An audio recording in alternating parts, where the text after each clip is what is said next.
ವಿಭಿನ್ನ ರೀತಿಯ ವಿಶೇಷ ಮಾಹಿತಿಗಾಗಿ ನಮ್ಮ ಚಾನಲನ್ನು ಸಬ್ಸ್ಕ್ರೈಬ್ ಮಾಡಿ, ಲೈಕ್ ಮಾಡಿ, ಶೇರ್ ಮಾಡಿ. ನಮಸ್ಕಾರ. ಅಂತರ್ಮನಕ್ಕೆ ಸ್ವಾಗತ. ಅಂತರ್ಮನ ಶುದ್ಧತೆಯ ಪ್ರತೀಕ. ಎಷ್ಟೋ ಜನ ಈ ದೃಷ್ಟಿ ದೋಷಗಳು ಅಂತ ಹೇಳ್ತಾ ಇರ್ತಾರೆ. ಮನೆಯಲ್ಲಿ ಹಣ ನಿಲ್ತಾ ಇಲ್ಲ, ಅಥವಾ ನಮ್ಗೆ ತುಂಬಾ ವಿಪರೀತ ದೃಷ್ಟಿ ಆಗ್ತಾ ಇದೆ, ಯಾವುದೋ ಕಾಣದ ಒಂದು ಶಕ್ತಿ ನಮ್ಮನ್ನ ಕಾಡ್ತಾ ಇದೆ, ಮನೆಯಲ್ಲಿ ತುಂಬಾ ಕಿರಿಕಿರಿ ಆಗ್ತಾ ಇದೆ, ಮನೆಗೆ ಒಳಗಡೆ ಬಂದ್ರೆ ಸಾಕು ಬೇಜಾರಾಗ್ತಾ ಇರುತ್ತೆ, ನೋವಾಗ್ತಾ ಇರುತ್ತೆ, ಯಾರ ಮೇಲೆ ಕಿರ್ಚಬೇಕು ಅಂತ ಅನಿಸ್ತಾ ಇರುತ್ತೆ, ದುಡ್ಡು ಕೈಯಲ್ಲಿ ನಿಲ್ತಾ ಇಲ್ಲ ಅಂತ ಹೇಳ್ತಾ ಇರ್ತಾರೆ. ಶಾಂತತೆ ಅನ್ನೋದು ಇರೋದಿಲ್ಲ, ಮಲಗಿದ್ರೆ ನಿದ್ದೆ ಬರೋದಿಲ್ಲ, ಶಾಂತವಾಗಿ ಮಾತಾಡೋದೇ ಇಲ್ಲ, ಬಾಯಿ ಬಿಟ್ರೆ ತುಂಬಾ ಕಿರ್ಚೋದು, ಕೋಪ ಮಾಡ್ಕೊಳ್ಳೋದು, ಮಾತಾಡಿಸಿದ್ರೆ ಹುಲಿಗಳ ತರ ಹೆದರೋದು, ಈ ತರ ಮಾಡ್ತಾ ಇರ್ತಾರೆ. ಇಂತಹ ಒಂದು ಸಮಸ್ಯೆಯನ್ನ ದೂರ ಮಾಡ್ಕೊಳ್ಬೇಕು. ನಾವು ಜೀವನದಲ್ಲಿ ಸುಖವಾಗಿರ್ಬೇಕು, ಶಾಂತವಾಗಿರ್ಬೇಕು, ನೆಮ್ಮದಿಯಾಗಿರ್ಬೇಕು, ಪ್ರೀತಿಯಿಂದ ಇರಬೇಕು. ಒಂದು ಮಾತಾಡಕ್ ಹೋದ್ರೆ ಯಾಕಪ್ಪ ಮಾತಾಡ್ತೀವಿ ಅನ್ನೋ ರೀತಿನಲ್ಲಿ ಮನೇಲಿ ಜಗಳಗಳು ಆಗ್ತಾ ಇರುತ್ತೆ. ಮಕ್ಕಳ ಹತ್ರ ಮಾತಾಡಿದ್ರು, ಗಂಡನ ಹತ್ರ ಮಾತಾಡಿದ್ರು, ಹೆಂಡತಿ ಹತ್ರ ಮಾತಾಡಿದ್ರು, ಬೇರೆ ಯಾರ ಹತ್ರ ಮಾತಾಡಿದ್ರು ಅಪಾರ್ಥಗಳೇ ಆಗ್ತಾ ಇರುತ್ತೆ. ಇದ್ದಕ್ಕಿದ್ದಾಗ ಈ ರೀತಿ ನಡೀತಾ ಇರುತ್ತೆ. ಮನೆಯಲ್ಲಿ ಏನೋ ಕಾರಣದ ಒಂದು ತೊಂದರೆಗಳು, ಅನ್ಕೊಂಡೇ ಇರೋದಿಲ್ಲ ಈ ತರ ಆಗುತ್ತೆ ಅಂತ. ಮಾತಾಡಿದ್ರೆ ಸಾಕು ಅದು ಜಗಳಕ್ಕೇನೆ ನಾಂದಿ ಆಗ್ಬಿಡುತ್ತೆ ಅಂತ ಹೇಳಿ ತುಂಬಾ ಜನ ಬೇಜಾರು ಮಾಡ್ಕೊಳ್ತಾ ಇರ್ತಾರೆ. ಇದೆಲ್ಲವನ್ನು ಸಹ ಉಪ್ಪಿನಿಂದ ನಿವಾರಿಸ್ಕೊಳ್ಬೇಕು. ಉಪ್ಪು ಮಹಾಲಕ್ಷ್ಮಿಯ ಸ್ವರೂಪ. ಉಪ್ಪಿನಿಂದ ದುಡ್ಡನ್ನ ಆಕರ್ಷಣೆ ಮಾಡ್ಕೊಳ್ಬಹುದು, ಉಪ್ಪಿನಿಂದ ದೃಷ್ಟಿಯನ್ನ ನಿವಾರಿಸ್ಕೊಳ್ಬಹುದು, ಉಪ್ಪಿನಿಂದ ನಕಾರಾತ್ಮಕ ಶಕ್ತಿಗಳನ್ನ ದೂರ ಮಾಡ್ಕೊಳ್ಬಹುದು. ದೇಹದಲ್ಲಿ, ಮನಸ್ಸಿನಲ್ಲಿ, ಮನೆಯಲ್ಲಿ ಇರ್ತಕ್ಕಂಥ ಎಲ್ಲ ದುಷ್ಟ ಶಕ್ತಿಗಳನ್ನ, ಬೇಡವಾದ ಒಂದು ಶಕ್ತಿ, ದುಷ್ಟ ಗ್ರಹಗಳನ್ನ ದೂರ ಮಾಡ್ಕೊಳ್ಬಹುದು.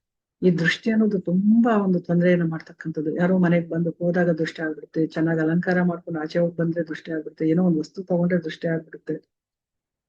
ಈ ನೋಡಿ, ಮಾನವನ ಒಂದು ಕಣ್ಣಿನ ದೃಷ್ಟಿ ಹೇಗಿರುತ್ತೆ ಅಂದ್ರೆ ಕಲ್ಲು ಹೊಡೆದೋಗ್ಬಿಡುತ್ತೆ ಅಂತ ಹೇಳ್ತಾ ಇರ್ತಾರೆ, ಮರ ಸುಟ್ಟೋಗುತ್ತೆ ಅಂತ ಹೇಳಿ, ಬೆಟ್ಟ ಪುಡಿ ಪುಡಿ ಹಾಕ್ಬಿಡುತ್ತೆ ಅಂತಾರೆ. ಅಂತಹ ಒಂದು ಕೆಟ್ಟ ಕಣ್ಣುಗಳು ಸಹ ಕೆಲವೊಬ್ಬರಿಗೆ ಇರ್ತಕ್ಕಂಥದ್ದು, ಎಲ್ಲರಿಗೂ ಇರ್ತಕ್ಕಂಥ. ಕೆಲವರಿಗೆ ಅವ್ರಿಗೆ ಇರೋದು ಆ ರೀತಿ ಇರೋದು ಗೊತ್ತಿರೋದಿಲ್ಲ, ಅವರ ತಪ್ಪಲ್ಲ, ಏನೂ ಮಾಡಕ್ಕಾಗಲ್ಲ. ಇಂಥವನ್ನ ನಾವು ದೂಷಣೆ ಮಾಡೋದಾಗ್ಲಿ, ನಿಲ್ಸೋದಾಗ್ಲಿ, ಅಥವಾ ಅವರಿಂದ ಈ ತರ ಆಯ್ತು ಅಂತ ಅನ್ಕೊಳ್ಳೋದಕ್ಕಿಂತ ಅದರಿಂದ ಹೇಗೆ ಜಾಗ್ರತೆ ವಹಿಸ್ಬೇಕು, ಆ ರೀತಿ ಆಗದೆ ಇರೋ ರೀತಿನಲ್ಲಿ ಹೇಗೆ ನಾವು ಅದನ್ನ ಸರಿ ಮಾಡ್ಕೊಳ್ಬೇಕು ಅನ್ನೋ ನಿಟ್ಟಿನಲ್ಲಿ ಯೋಚನೆ ಮಾಡ್ಬೇಕು.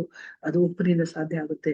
ನೋಡಿ, ಹೊಸಲಿನ ಮುಂದೆ ಒಂದು ತಾಮ್ರದ ಒಂದು ಅಥವಾ ಹಿತ್ತಾಳೆಯ ಒಂದು ಬಟ್ಟಲನ್ನ ಅಥವಾ ತಟ್ಟೆಯನ್ನ ತಗೊಂಡು ಅದರಲ್ಲಿ ಒಂದು ಇಡೀ ಉಪ್ಪನ್ನ ಹಾಕಿ, ಕಲ್ಲುಪ್ಪನ್ನ ಹಾಕಿ, ಅದರ ಮೇಲೆ 2 ಕರ್ಪೂರವನ್ನ ಇಟ್ಟು ಮನೆ ಮುಂದೆ, ಅಂದ್ರೆ ಮುಂಭಾಗದಲ್ಲಿ, ನಾವು ಹೆಬ್ಬಾಗಿಲು ಅಂತ ಹೇಳ್ತೀವಿ ಅಥವಾ ಮೇನ್ ಡೋರ್ ಅಂತ ಏನ್ ಹೇಳ್ತೀವಿ, ಅಲ್ಲಿ ಒಂದು ಪಕ್ಕದಲ್ಲಿ ಒಂದು ಮೂಲೆಯಲ್ಲಿ ಅದನ್ನ ಮಾಡ್ಕೊಳ್ಬೇಕು. ಹಚ್ಚಿ ಇಡ್ಬೇಕು. ನಕಾರಾತ್ಮಕವಾದ ಶಕ್ತಿಗಳು ಮನೆಯ ಒಳಗಡೆ ಹೊರಗಡೆ ಇರ್ತಕ್ಕಂಥ ಎಲ್ಲದೂ ಆಚೆ ಬಂದ್ಬಿಡ್ಬೇಕು ಅಂತ ಹೇಳಿ ಉಪ್ಪಿನ ಮೇಲೆ ಕರ್ಪೂರವನ್ನು ಹಚ್ಚಿ ಆ ರೀತಿ ಹೇಳ್ಕೊಳ್ಬೇಕು. ಹಾಗೆ ಹೊಸಲಿನ ಮೇಲೆ ಒಂದು ಪುಡಿ ಉಪ್ಪನ್ನ ತಗೊಂಡು, ಅಂದ್ರೆ ಇದೊಂದು ರೆಮಿಡಿ, ಇದನ್ನ ಮಾಡೋರು ಇದನ್ನ ಮಾಡಿ. ಇನ್ನು ಪುಡಿ ಉಪ್ಪನ್ನ ತಗೊಂಡು ಹೊಸಲಿನ ಮೇಲೆ ಒಂದು 3 ಬಾರಿ, ಈ ಕಡೆಯಿಂದ ಆ ಕಡೆ, ಆ ಕಡೆಯಿಂದ 3 ಬಾರಿ ಮಾಡಿಬಿಟ್ಟು ಉಪ್ಪನ್ನ ಚೆಲ್ಲಬೇಕು ಅದ್ರ ಮೇಲೆ, ಹೊಸಲಿನ ಮೇಲೆ. ನಂತರ ಅದನ್ನ ತೆಗೆದು ಬಿಡ್ತಕ್ಕಂಥದ್ದು. ಆ ಮಾಡುವಾಗ ನಮ್ಮ ಒಳಗಡೆ ಇರ್ತಕ್ಕಂಥ ನಕಾರಾತ್ಮಕವಾದ ಶಕ್ತಿಗಳು, ದೃಷ್ಟಿ ದೋಷಗಳು, ಅಥವಾ ಯಾವುದೇ ಕಣ್ಣಿಗೆ ಕಾಣದೇ ಇರ್ತಕ್ಕಂಥ ಸೂಕ್ಷ್ಮ ಜೀವಿಗಳ ಒಂದು ತೊಂದರೆಗಳು ನಮ್ಮ ಮನೆ ಒಳಗಡೆ, ದೇಹದಿಂದ ಎಲ್ಲಾ ರೀತಿನಲ್ಲೂ ಆಚೆ ಹೋಗ್ತಾ ಇದೆ ಅಂತ ಪ್ರಾರ್ಥನೆಯನ್ನ ಮಾಡ್ಕೊಳ್ಬೇಕು. ಈ ಮಾತನ್ನ ಹೇಳ್ಕೊಳ್ಬೇಕು, ಸುಮ್ನೆ ಮಾಡೋದಲ್ಲ. ಯಾವುದೇ ಒಂದು ರೆಮಿಡಿಯನ್ನ ಮಾಡ್ಕೊಳ್ಳುವಾಗ್ಲೂ ಸಹ ಮನಸ್ಸು ಅಲ್ಲಿರ್ಬೇಕು, ವಾಸ್ತವದಲ್ಲಿರ್ಬೇಕು, ಅಂದ್ರೆ ವರ್ತಮಾನದಲ್ಲಿ ಇರ್ಬೇಕು. ಮಿಕ್ಕಿದ ಏನೇನೋ ಯೋಚನೆ ಮಾಡುವಂಥದ್ದೆಲ್ಲ, ಮಾಡ್ತಾ ಇರೋದು ಸಕಾರಾತ್ಮಕವಾಗಿರ್ಬೇಕು, ಅದರಿಂದ ಫಲ ಸಿಗ್ಬೇಕು, ಅಲ್ಲಿ ಮಾಡ್ತಾ ಇರೋ ಉದ್ದೇಶ ಏನು ಅನ್ನೋದು ಗೊತ್ತಿರ್ಬೇಕು. ಈ ರೀತಿ ಮಾಡಿದಾಗ ಇದನ್ನ ಪ್ರತಿದಿನ ಮಾಡ್ಬೋದು, ವಾರಕ್ಕೊಂದ್ 2 ಸಲ ಮಾಡ್ಬೋದು, ಭಾನುವಾರಗಳಲ್ಲಿ ಮಾಡ್ಕೊಳ್ಬೋದು, ಒಟ್ಟಿನಲ್ಲಿ ಏನೋ ಮಾಡ್ಕೊಳ್ಬೋದು. ಉಪ್ಪನ್ನ ಚೆಲ್ಲಬಾರ್ದಲ್ಲ ಅಂತ ಅನ್ಕೊಬೋದು. ಉಪ್ಪಿನಿಂದ ನಾವು ದೃಷ್ಟಿಯನ್ನು ತೆಗೆದಾಕ್ತಿವಲ್ಲ. ಎಲ್ಲಾ ರೀತಿನಲ್ಲೂ ಉಪ್ಪು ನಮಗೆ ಉಪಯೋಗಕ್ಕೆ ಬರ್ತಕ್ಕಂಥದ್ದು, ಯಾವುದಕ್ಕೆ ಬರಲ್ಲ ಅಂತೆಲ್ಲ. ಲಕ್ಷ್ಮೀ ಸ್ವರೂಪವಾದ್ರೂ ಸಹ ಅದು ನಮ್ಮ ತೊಂದರೆಯನ್ನ ನಿವಾರಣೆ ಮಾಡಿಸ್ಕೊಳ್ತಕ್ಕಂಥದ್ದು. ಉಪ್ಪನ್ನ ನೀರಿನಲ್ಲಿ ಹಾಕಿ ಸ್ನಾನ ಮಾಡಿದಾಗ ದೇಹದಲ್ಲಿರ್ತಕ್ಕಂಥ ಎಲ್ಲ ಮಲಿನತೆ ಅಥವಾ ನೆಗೆಟಿವ್ ಎನರ್ಜಿ ಅಂತ ಏನ್ ಹೇಳ್ತಾರೆ, ಅಥವಾ ಕಲ್ಮಶಗಳೇನಿರುತ್ತೆ ಅದೆಲ್ಲವೂ ಸಹ ನಿವಾರಣೆ ಆಗುತ್ತೆ. ಮನಸ್ಸು ಹಾಯಿ ಅನ್ಸುತ್ತೆ, ದೇಹ ಶುದ್ಧ ಆಗುತ್ತೆ. ಹಾಗೆ ಒಂದು ಇಡೀ ಕಲ್ಲುಪ್ಪನ್ನ ತಗೊಂಡು ತಲೆಯಿಂದ ಪಾದದವರೆಗೂ 3 ಬಾರಿ ನಿವಾಳಿಸಿ ಉಪ್ಪನ್ನ ಸಿಂಕಲ್ಲಿ ಹಾಕ್ಬೋದು, ಅಥವಾ ಒಂದು ಬಟ್ಟಲಿನಲ್ಲಿ ಹಾಕಿ ನೀರಿನಲ್ಲಿ ಕಲಸಿ ಅದನ್ನ ಸಿಂಕಲ್ಲಿ ಹಾಕ್ಬೋದು.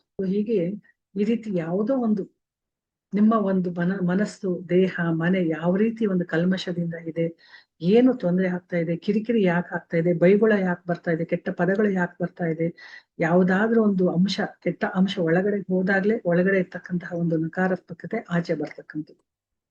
ಹಾಗಾಗಿ ಅದನ್ನೆಲ್ಲವನ್ನು ಶುದ್ಧಿ ಮಾಡ್ಕೊಳ್ಬಹುದು. ಹಾಗೆ ಉಪ್ಪನ್ನ ನಾವು ಕಾರಣಕ್ಕೂ ಈ ಒಂದು ರೆಮಿಡಿ ಬಿಟ್ಟು ಪದೇ ಪದೇ ಕೈಯಿಂದ ಚೆಲ್ಲಬಾರ್ದು, ಉಪ್ಪನ್ನ ಚೆಲ್ಲಬಾರ್ದು. ಸಂಜೆ ಸಮಯದಲ್ಲಿ ಉಪ್ಪನ್ನ ಕೊಡಬಾರ್ದು. ಹಾಗೆ ಉಪ್ಪಿನ ಒಂದು ಜಾಡಿ ಏನಿರುತ್ತೆ ಅಥವಾ ಬಾಟಲ್ ಏನಿರುತ್ತೆ ಅದರ ಮುಚ್ಚಳವನ್ನು ತೆಗೆದಿಡಬಾರ್ದು. ಇದ್ರಲ್ಲಿ ತೆಗೆದಿಟ್ರೆ ಅದ್ರಲ್ಲಿ ನಕಾರಾತ್ಮಕವಾದ ಶಕ್ತಿ ಹೋಗುತ್ತೆ. ಮತ್ತೆ ಅದೇ ಉಪ್ಪನ್ನ ಊಟಕ್ಕೆ ಬಳಸ್ತಕ್ಕಂಥದ್ದು, ಬೇರೆ ವಿಚಾರಕ್ಕೆ ಬಳಸ್ತಕ್ಕಂಥದ್ದು ಯಾವ ಕಾರಣಕ್ಕೂ ಮಾಡ್ಬಾರ್ದು. ಯಾವತ್ತು ಉಪ್ಪಿನ ಜಾಡಿ ಅಂದ್ರೆ ಮುಚ್ಚಳ ಮುಚ್ಚಿರ್ಬೇಕು. ಹಾಗೆ ಸ್ವಲ್ಪ ಒಂದು ಕಲ್ಲುಪ್ಪನ್ನ ಹಾಕಿ ಪರ್ಸಲ್ಲಿ ಇಟ್ಕೊಳ್ಬೇಕು ಯಾವಾಗ್ಲೂ. ಆಗ ಯಾವುದೇ ದೃಷ್ಟಿ ದೋಷಗಳು ಆಗೋದಿಲ್ಲ. ಅದಕ್ಕೆ ಅಂತ ಸಂಬಂಧಪಟ್ಟಂತ ಕೆಲವೊಂದು ಉಪ್ಪು ಸಿಗುತ್ತೆ, ನಮ್ಮ ಹತ್ರನೂ ಇರುತ್ತೆ ಆ ಉಪ್ಪು. ಈ ಉಪ್ಪನ್ನ ಈಗ ತೋರಿಸ್ತಾ ಇದೀವಲ್ಲ, ಈ ಉಪ್ಪನ್ನ ಸ್ನಾನಕ್ಕೆ ಬಳಸಬಹುದು, ದೃಷ್ಟಿ ದೋಷಗಳನ್ನ ನಿವಾರಣೆ ಮಾಡ್ಕೊಳ್ಳೋದಕ್ಕೂ ಬಳಸಬಹುದು. ಕೈಯಲ್ಲಿ ಇಟ್ಕೊಂಡು ಮಂತ್ರಗಳನ್ನ ಹೇಳ್ಕೊಂಡು ನಂತರ ಅದನ್ನ ಸಿಂಕಲ್ಲಿ ಹಾಕ್ಬೋದು. ಸ್ನಾನಕ್ಕೆ ಬಳಸುವಾಗ ಪರಮಾತ್ಮನ ಕೃಪೆ ನಮ್ಮ ಮೇಲೆ ಆಗ್ತಾ ಇದೆ, ಈ ಉಪ್ಪಿನಿಂದ ಎಲ್ಲ ನಕಾರಾತ್ಮಕವಾದ ಶಕ್ತಿ ಆಚೆ ಹೋಗ್ತಾ ಇದೆ ಅಂತ ಹೇಳಿ ಸ್ನಾನವನ್ನ ಮಾಡ್ಕೋಬೇಕು. ಹಾಗೆ ಬಾಗಿಲಿನ ಮುಂದೆ ದೀಪವನ್ನ ಹಚ್ತೀವಲ್ಲ, ಉಪ್ಪಿನ ದೀಪ, ಅಂದ್ರೆ ಉಪ್ಪಿನ ಮೇಲೆ ಕರ್ಪೂರವನ್ನ ಹಚ್ಚಿ ಬೆಳಕಿದಾಗ ಓಂ ನಮೋ ಭಗವತೆ ರುದ್ರಾಯ ಅನ್ನೋ ಒಂದು ಮಂತ್ರವನ್ನ ಪದೇ ಪದೇ ಪದೇ ಒಂದಷ್ಟು ಸಲ ಹೇಳ್ಕೊಳ್ಬೇಕು. ಇಂತಿಷ್ಟು ಅಂತಲ್ಲ, ನಿಮ್ಗೆ ಅನ್ನಿಸ್ಬೇಕು ಆ ರುದ್ರ ಬಂದು ಎಲ್ಲ ಕೆಟ್ಟ ಶಕ್ತಿಗಳನ್ನ ದೂರ ಮಾಡ್ತಾ ಇದ್ದಾನೆ ಅಂತ ಹೇಳಿ ನಿಮ್ಗೆ ಅನ್ನಿಸ್ಬೇಕು. ಆ ರೀತಿ ಆ ಮಂತ್ರವನ್ನ ಹೇಳಿ ಉಪ್ಪಿನಿಂದ ಇಷ್ಟು ಎಲ್ಲವನ್ನು ಮಾಡ್ಕೊಳ್ಬೋದು ಅಂತಂದ್ರೆ ತೊಂದರೆಗಳ ಕಡಿಮೆ ಆಗುತ್ತೆ. ಯಾಕಂದ್ರೆ ಕಣ್ಣಿನ ದೃಷ್ಟಿ ಇರ್ಬೋದು, ಎಲ್ಲೆಲ್ಲೋ ಓಡಾಡ್ಕೊಂಡು ಬಂದಿರ್ತಕ್ಕಂಥ ಸಂದರ್ಭಗಳಲ್ಲಿ ಯಾವ್ದ್ಯಾವ್ದೋ ಒಂದು ಕೆಟ್ಟ ಶಕ್ತಿಗಳು, ಎನರ್ಜಿಗಳು ಬದಲಾಗ್ತಾ ಇರುತ್ತೆ. ದೇಹದಿಂದ ದೇಹಕ್ಕೆ, ಕಣ್ಣಿನಿಂದ ಕಣ್ಣಿಗೆ, ಮಾತಿನಿಂದ ಮಾತಿಗೆ ಎನರ್ಜಿ ಚೇಂಜ್ ಆಗ್ತಾ ಇರುತ್ತೆ. ಅಂತ ಕೆಟ್ಟ ಎನರ್ಜಿ ಏನಾದ್ರು ಬಂದಿದ್ರೆ ಅದನ್ನ ಒಳಗಡೆ ಬರೋಕ್ಕಿಂತ ಮುಂಚೆ ದೂರ ಮಾಡ್ಕೊಳ್ಬೇಕು ಅನ್ನೋದೇ. ಮನೆಯಿಂದ ಆಚೆನೆ ಕೈ ಕಾಲುಗಳನ್ನು ತೊಳ್ಕೊಂಡು ಒಳಗೆ ಬರೋದು ತುಂಬಾ ಉತ್ತಮ. ಹಿಂದಿನ ಕಾಲದಲ್ಲೆಲ್ಲ ಇದು ಮಾಡ್ತಿದ್ರು, ಇವಾಗ ನಾವೆಲ್ಲ ಮಾಡಲ್ಲ. ಹಾಗೆ ಚಪ್ಪಲಿ ಸಮೇತನೇ ಒಳಗಡೆ ಬರೋರು ತುಂಬಾ ಜನ ಇರ್ತಾರೆ. ಎಲ್ಲ ಫ್ಯಾಷನ್ ಅನ್ಕೊಳ್ತಾರೆ, ಆದ್ರೆ ಅದು ದೇಹಕ್ಕೆ, ಮನೆಗೆ ಎಷ್ಟು ಮಾರಕ ಅನ್ನೋದು ಗೊತ್ತಾಗ್ತಾ ಇಲ್ಲ. ನಮ್ಮ ಪುರಾಣಗಳಲ್ಲಿ ಇರ್ಬೋದು, ನಮ್ಮ ಹಿಂದಿನವರು ಇರ್ಬೋದು, ಎಷ್ಟೆಲ್ಲ ಒಳ್ಳೇದು ಹೇಳ್ಕೊಟ್ಟಿದ್ರು. ಈಗ ನಾವು ಈ ತಂತ್ರಜ್ಞಾನದ ಯುಗದಲ್ಲಿ ವಿದ್ಯಾವಂತರು ಅಂತ ಹೇಳ್ಕೊಂಡು ಯಾವ್ದ್ಯಾವ್ದು ಬೇಡವಾದದ್ದನ್ನ ಅನುಸರಿಸ್ತಾ ದೇಹಕ್ಕೂ, ಮನಸ್ಸಿಗೂ, ದುಡ್ಡಿಗೂ ಎಲ್ಲ ರೀತಿಯ ತೊಂದರೆಯನ್ನ ತೊಡ್ಕೊಡ್ತಕ್ಕಂಥದ್ದು. ಹಾಗಾಗಿ ಮನಸ್ಸಿನಿಂದ ಹಳೆ ಕಾಲದಲ್ಲಿ ಏನಿತ್ತು ಅದನ್ನ ಮಾಡ್ತಾ, ದೊಡ್ಡವರು ಹೇಳಿದ್ದನ್ನು ಸ್ವಲ್ಪವನ್ನು ಅಳವಡಿಸ್ಕೊಳ್ತಾ, ಹುಚ್ಚುಚ್ಚಾಗಿ ಏನೇನೋ ಮಾಡೋದಂತಲ್ಲ, ಮೂಢನಂಬಿಕೆಗೆ ಬಲಿಯಾಗೋದಂತದಲ್ಲ, ಮಾಡಿ ನೋಡ್ಬೇಕು. ಒಳ್ಳೇದಾದ್ರೆ ಮಾಡ್ಬೇಕು, ಇಲ್ಲ ಅದ್ರಲ್ಲಿ ನಂಬಿಕೆ ಇಲ್ಲ ಅಂದ್ರೆ ಬಿಟ್ಟಾಕ್ಬೇಕು. ಮಾಡಿದ್ರೆ ತೊಂದ್ರೆ ಏನಿಲ್ಲ, ಖರ್ಚುಗಳೇನು ಬರೋದಿಲ್ಲ. ಮಾಡ್ದಾಗ ಒಳ್ಳೇದಾಗುತ್ತೆ ಅಂದ್ರೆ ಮಾಡ್ತಾ ಹೋಗ್ಬೇಕು. ಇಲ್ಲಪ್ಪ ಇದರಿಂದ ನನ್ಗೇನು ಪ್ರಯೋಜನ ಆಗ್ಲಿಲ್ಲ ಅಂದ್ರೆ ಬಿಟ್ಟಾಕ್ಬೇಕು. ಆದ್ರೆ ಅದನ್ನೇ ಯೋಚನೆ ಮಾಡ್ತಾ ನಕಾರ್ ಜನದ ಹತ್ರ ಅದ್ರ ಮಾತಾಡ್ಕೊಂಡು ಗಾಸಿಪ್ ಮಾಡ್ತಾ ಕೂತ್ಕೊಂಡ್ರೆ ಮತ್ತಷ್ಟು ಕರ್ಮ ಬರುತ್ತೆ, ತೊಂದ್ರೆ ಆಗುತ್ತೆ. ಹಾಗಾಗಿ ಇದೆಲ್ಲವನ್ನ ಬಿಟ್ಟು ಒಳ್ಳೇದನ್ನ ಮಾಡ್ಕೊಳ್ಳೋ ಕಡೆ ಮಾತ್ರ ಗಮನ ಹರಿಸಿ, ಸದಾ ಒಳ್ಳೇದನ್ನೇ ಮಾತಾಡ್ತಾ ಇರಿ, ಒಳ್ಳೇದನ್ನೇ ಕೇಳ್ತಾ ಇರಿ, ಒಳ್ಳೇದನ್ನೇ ಮಾಡಿ.